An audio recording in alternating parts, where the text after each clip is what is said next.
Telugu Desam party senior నాయకుడు మాజీ మంత్రి జేసీ దివాకర్ రెడ్డి తాజాగా సంచలన వ్యాఖ్యలు చేశారు.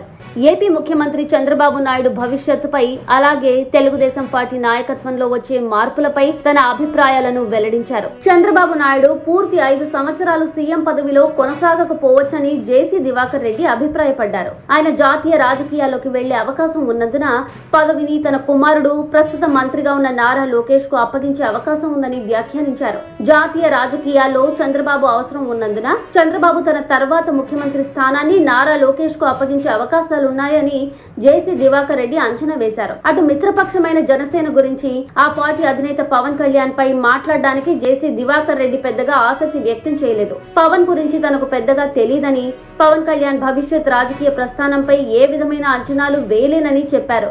ఏమీ తెలియని విషయంపై మాట్లాడడం అవసరమేనా అని ప్రశ్నించారు. జేసీ దివాకర్ రెడ్డి 2014 ఎన్నికల తర్వాత క్రియాశీలక రాజకీయాలకు దూరంగా ఉంటూ 2019 ఎన్నికల్లో తన కుమారుడు పవన్ కుమార్ రెడ్డిని అనంతపురం లోక్సభ స్థానం నుంచి పోటీ చేయించారు. అనంతపురం జిల్లాలో జేసీ కుటుంబానికి గట్టి పట్టుంది. చంద్రబాబు భవిష్యత్ కార్యాచరణ, ముఖ్యమంత్రి పదవిని లోకేష్ కు అప్పగించే అంశంపై జేసీ చేసిన వ్యాఖ్యలు ప్రస్తుతం రాజకీయ వర్గాల్లో చర్చనీయాంశంగా మారాయి.